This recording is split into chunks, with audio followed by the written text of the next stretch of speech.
everybody, it's Lori again, and welcome back to my kitchen.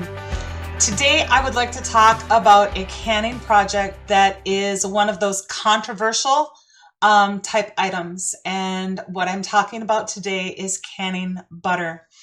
Now, 2 years ago, when I first started recording these tutorials, I did share with all of you how I make and can ghee. And ghee, of course, is just clarified butter, where you heat the butter and cook the milk solids out of it. And so then you are just left with the ghee and no milk solids when you go ahead and can it. Butter itself, without turning it into ghee, can also be canned. And I am actually personally using, currently in my kitchen, I am using butter that I canned 4 years ago, back in 2020. So 4-year shelf life, absolutely beautiful. It is not rancid. It is not moldy. It is completely shelf stable.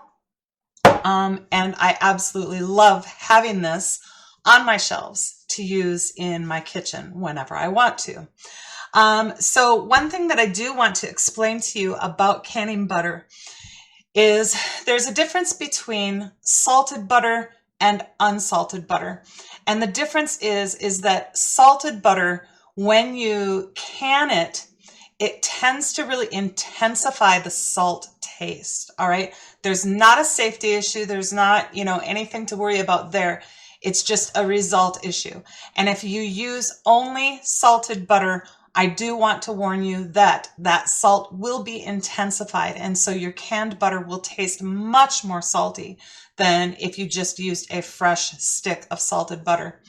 And so I do strongly encourage you, if you can, to just purchase unsalted butter and can unsalted butter.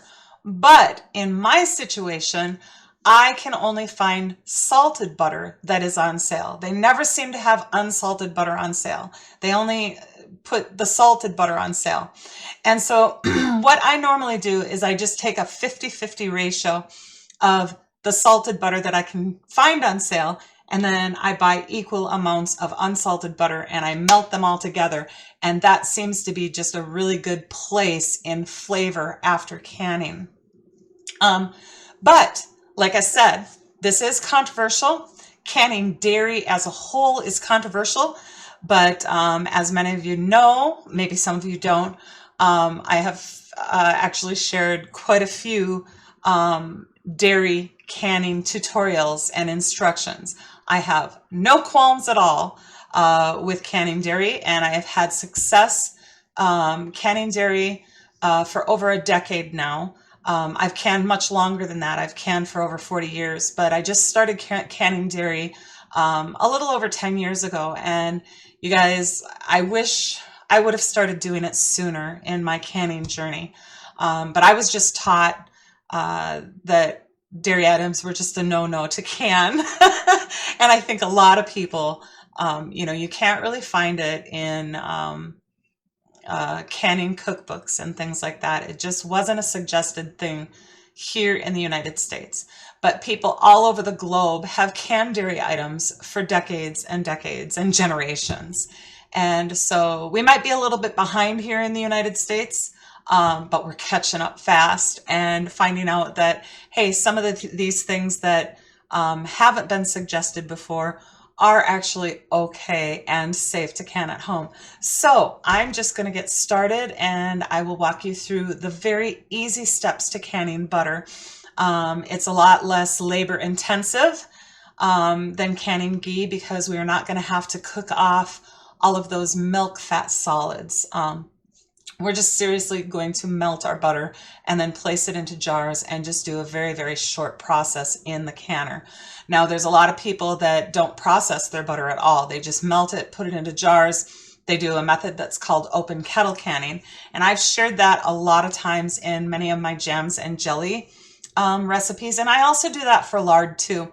But I personally have just landed in a place that, since there are those milk fats in butter, I just personally feel a little bit more comfortable processing it for just a very short time. And so that's what I'm going to share with you. This is how I do it. This is how I've had success doing it. And so this is what I'm going to share with you.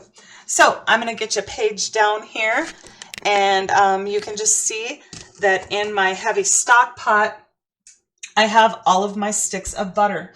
Now, my really big pot was unavailable today. I have something else in it.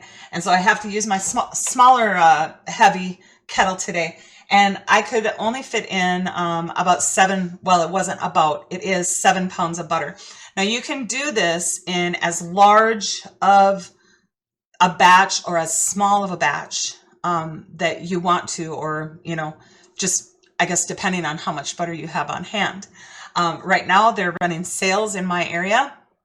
And so you better believe I'm out there buying it up and getting it preserved and on my shelves. Take advantage of those sales, guys, whenever they come around. If you have the financial ability to do it, if you have even just a few extra dollars in your paycheck every week, put it towards something that you can set aside for the future. I just really encourage you to do that. So I'm out there buying butter that's on sale right now and getting it all canned up. So anyway, I have 7 pounds of butter that fit into my pan. Now all you're really going to do is just heat this up very slowly until your butter is completely melted, okay? And I want you to do this over low heat, okay? As we all know, butter will kind of brown and burn. Now, browned butter is actually delicious too in many applications, but I like to keep my butter, I guess, as fresh as I can, because we use it on toast, we use it on baked potatoes, and in places where I really don't need that browned butter flavor.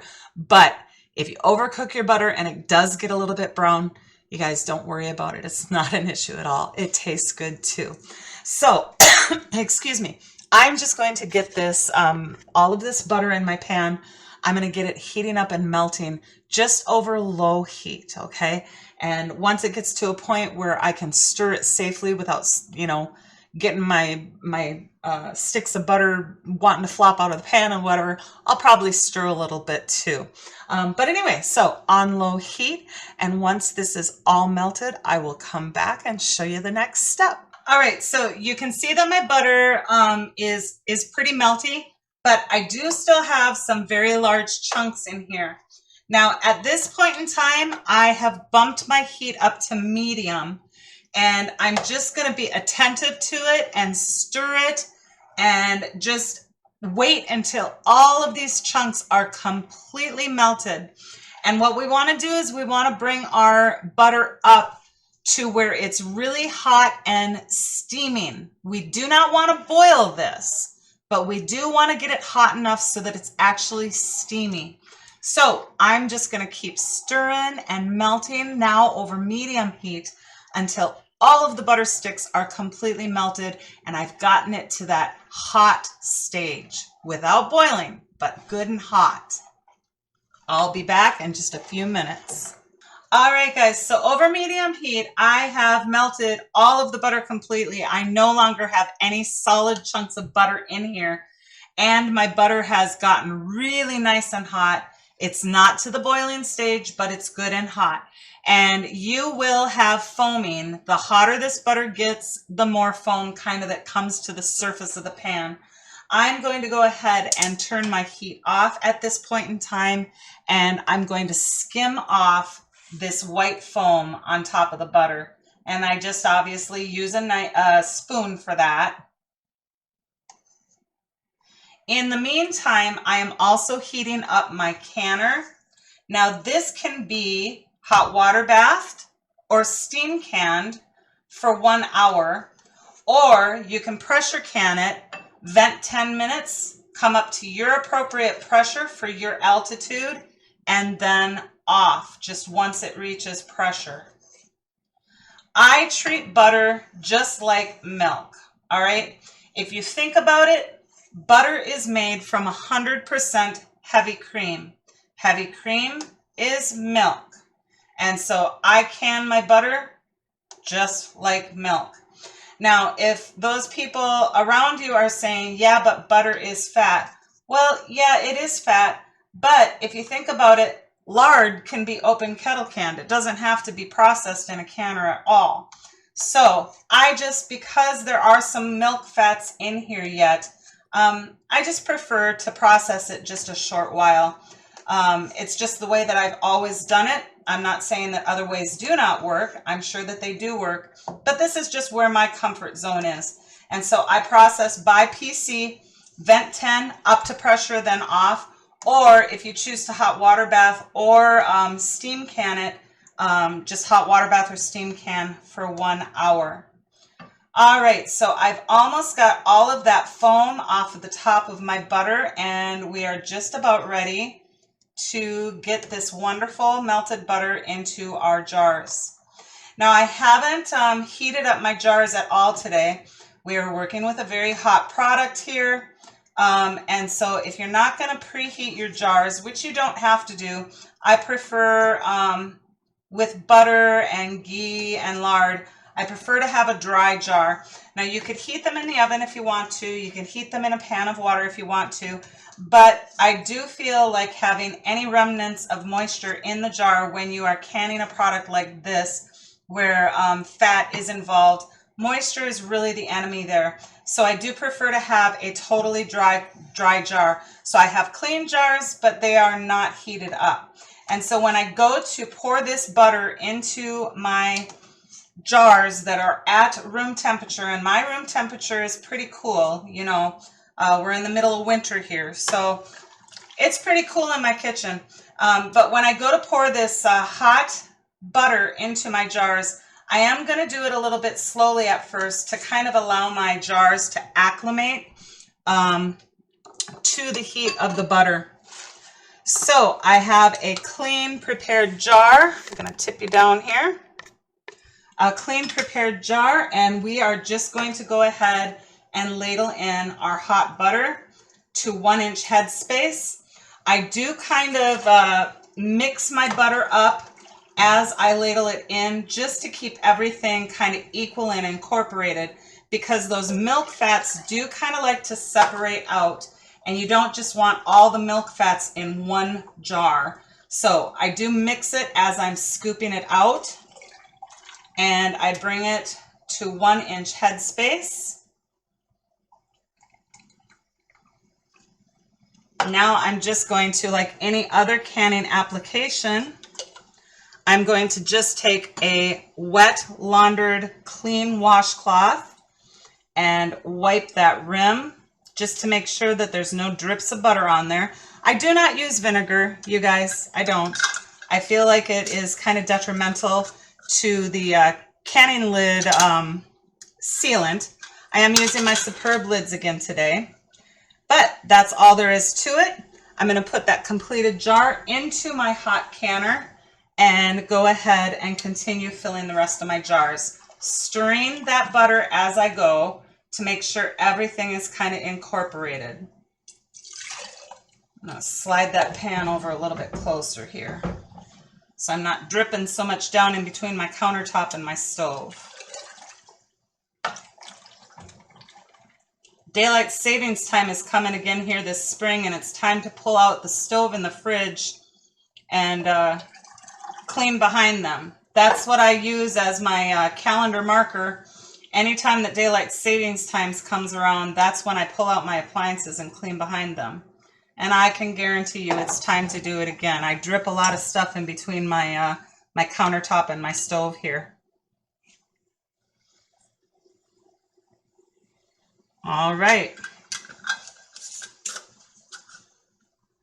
And into that hot canner. All right, so I'm going to continue filling up all of my jars here, and then I will be back and place my my lid on my canner. So I'll see you in just a few minutes. All right, guys, so I have all of my filled jars in my hot canner. Off of 7 pounds of butter, I got 7 pints and 1/2 pint. Now, just remember that solid volume is a little bit different than liquid volume, all right?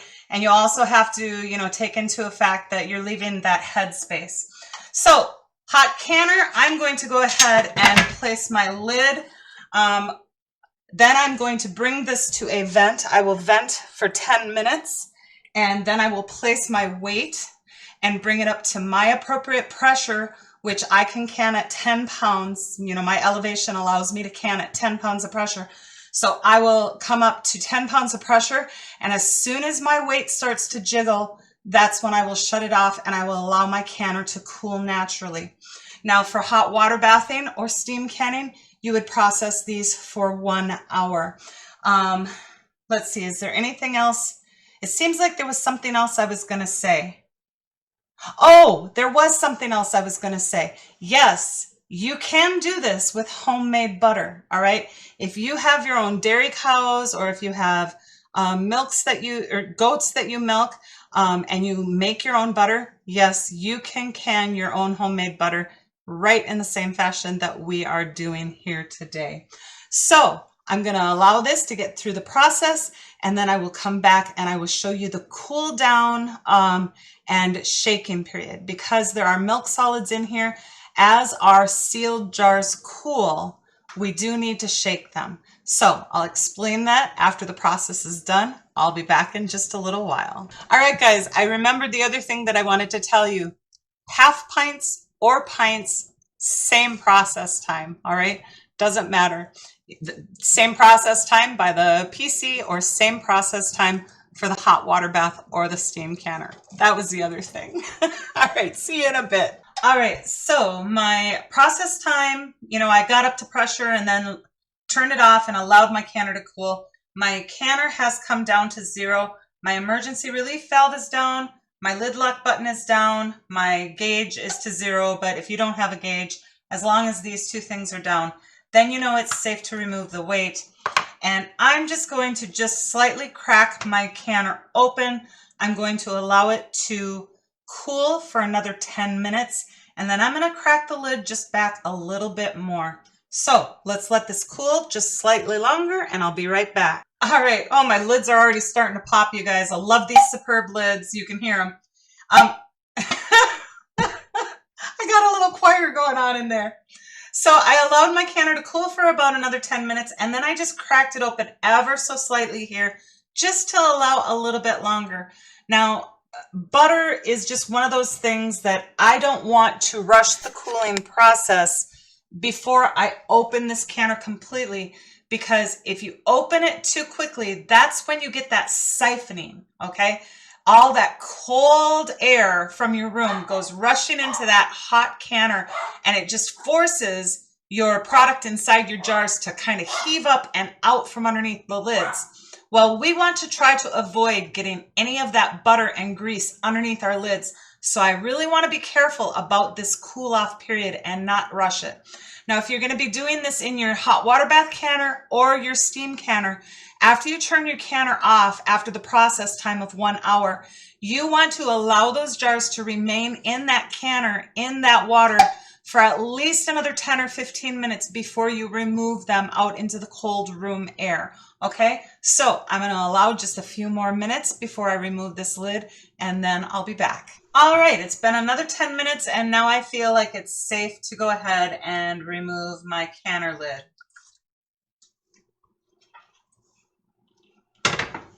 Absolutely beautiful. There is no signs of siphoning or oil in the water. And look at these beautiful jars of canned butter. Now you can see that the milk solids are in the bottom of the jars, and after these cool a bit and seal, we're going to start shaking these jars to reincorporate all of those milk solids. But it is really, really imperative to allow your jars to seal before you start shaking. If you start shaking that jar before that seal has happened, you will have butter that will get underneath your lid, and you actually could burn yourself. It could come out of the jar and burn your hand while you're shaking. So make sure that you allow these to seal.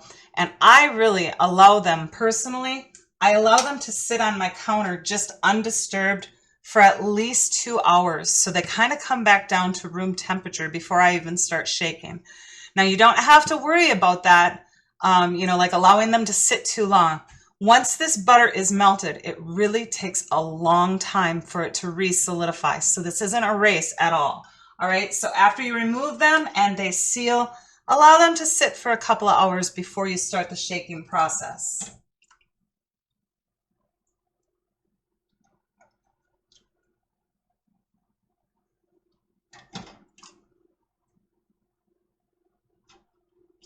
All right, so I'm gonna just let these sit here for a couple hours and then I'll be back. All right, guys, so it has been a while. All of my jars have sealed, all right? You can tell that they have sealed. And what I do at this point in time is I just make sure to kind of snug my rings just a little bit more. All right, you don't want to do it too hard because you don't want to disrupt or move your flat lids at all. But I do snug them just a little bit because now we are going to start shaking these jars, all right? And they should be cool enough. I mean, they're still hot, but they're cool enough so that I can put my hand on it. But if you want to, just use a towel or a hot pad, you know, an oven mitt, you know what I'm talking about. So now is the time that we really want to start shaking these and reincorporating those milk solids.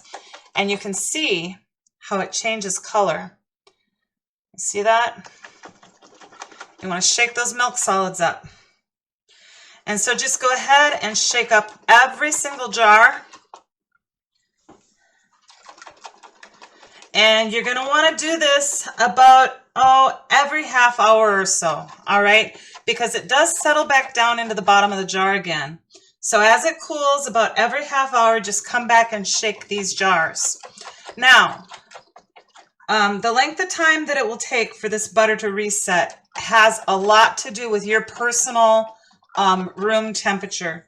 If you have a cooler house, it won't take as long. If you have a warmer house, like let's say here in the summertime, when it's up around 90 degrees, sometimes my butter won't set at all. And so then I have to go and move to the refrigeration method, which is after these jars have cooled, even though they're still liquid, I place them in the refrigerator and then I set a timer. It's very, very essential if you are going to do this in the refrigerator to cool these jars off, essential to shake them every 5 minutes because the cooling process in the refrigerator is so much quicker than by room temperature. So if you're going to do it in the fridge, shake them every 5 minutes. But at room temperature, you can get away with every half hour. Once your butter starts to get a little bit more solidified and a little bit harder to shake, you can bump that up to every 5 or 10 minutes to shake it until you're finished.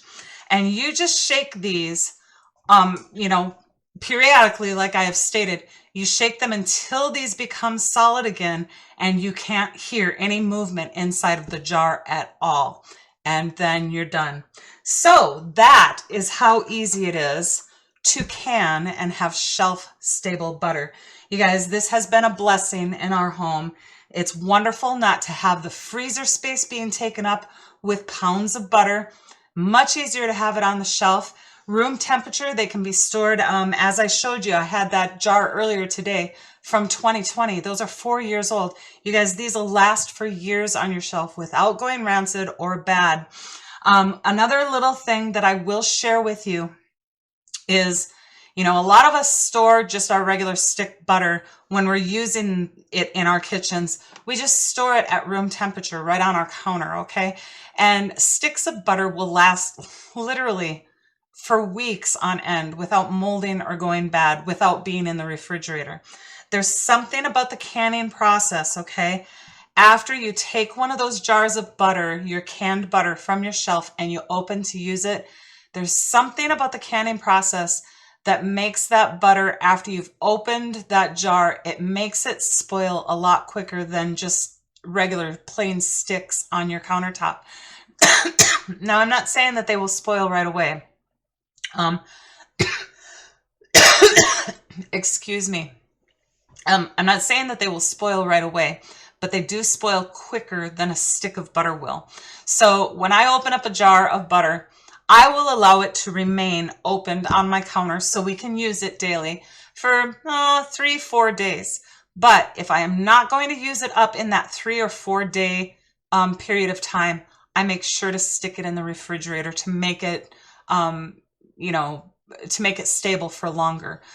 So now this is specifically just with canned butter, and it doesn't seem to make a difference whether it has been pressure canned or whether it has been hot water bath.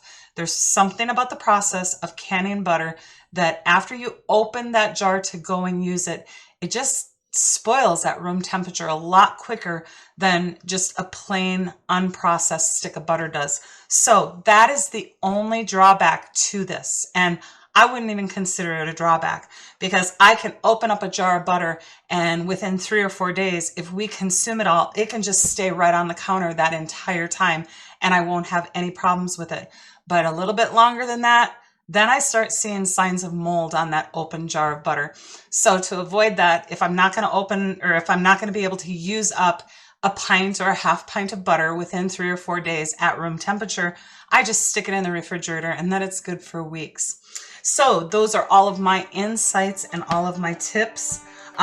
You guys, I'm going to try to remember to implement this new little saying that I want to share with you, and I'll try to slip it into my videos. You know, you get accustomed to my greetings, you get accustomed to my farewells, and I want to add something this year, and what that is if I can, so can you.